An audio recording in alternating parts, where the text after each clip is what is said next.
When will you get married? You should find a nice partner soon. Yes, and what about your job? It is the festive season. You're home. The air smells like pineapple and passive aggression. While you're trying to enjoy a meal, your parents are performing intergenerational status warfare disguised as festive cheer. Wait, what? Festive gatherings should be about warmth and reunion, but for many of us, they're like an year-end appraisal with free food.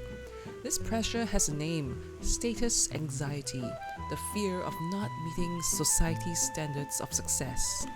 Philosopher Alain de Botton popularized it, but honestly, Singaporeans have been living it since forever.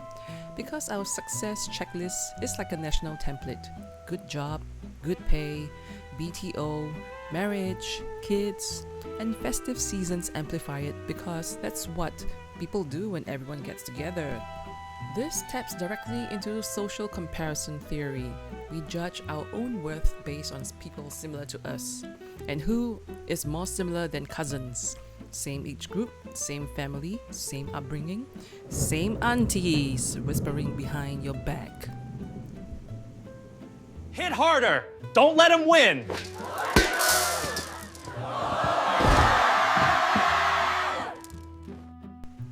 When comparison becomes the family's default communication style, cousins stop being playmates and start becoming each other's performance benchmarks. Think about it. You hesitate to share your wins because they'll turn into someone else's pressure. You hide your struggles because you don't want to look like the one who never gets their life together. Even casual conversations feel like low-key Olympic trials. One-upmanship is expected. This creates what psychologists call toxic competitive environments, relationships that can't be fully authentic because everyone's subconsciously protecting themselves or proving themselves to be better than. Over time, the distance grows. Some cousins start to avoid gatherings, others keep things surface level to avoid being compared, and some just drift apart because the emotional safety was never there to begin with. The saddest part is most of us didn't drift apart because we disliked each other. We drifted apart because the environment forced us into a silent competition we never signed up for. This status anxiety didn't magically appear. It's partly the result of boomer-era conditioning. The boomer generation was raised by the greatest generation, the survivors of World War II. Think about the world post-1945. It was literally torn apart. The mandate for the children of that era was clear: rebuild, accumulate, secure. For boomers, life became a race for tangible markers. Because their parents saw total destruction, they raised their kids to believe that visible success equals safety. This generated a generational psyche hardwired for status chasing. If you aren't productive, you aren't safe. Fast forward to today. The world isn't war-torn in the same way, but that ultra-productivity software is still running in our parents' heads. This leads to vicarious comparison. Since they've often achieved their own status markers already, they now look to us to maintain their standing in their social circle. Herein lies a paradox. Notice how your parents can stay best friends with their peers while simultaneously using you to crush them. The reality is, they get to keep the friendship. You have to take on the mental and emotional burden to carry on the rivalry.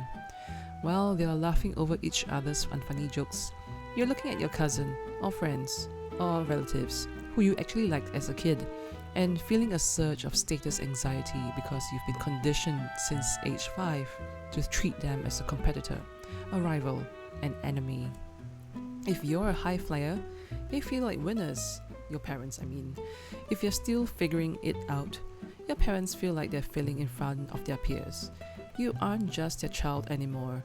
You're a proxy in a proxy war.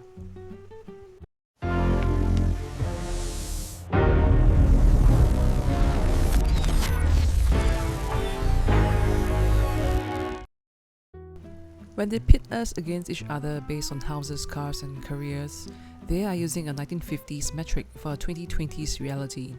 It's mathematically unfair. Their status games are based on a landscape that no longer exists. So, this coming year, when the comparison starts, remember, you are not a trophy for your parents to polish. Your cousins, Friends, peers are not your rivals. They are your comrades in the system that is trying to make us feel small for not hitting benchmarks designed for a post-war world. The next time your mom mentions Auntie May's son's new Tesla, just remember that's her status anxiety talking, not your reality. And besides, I prefer Honda.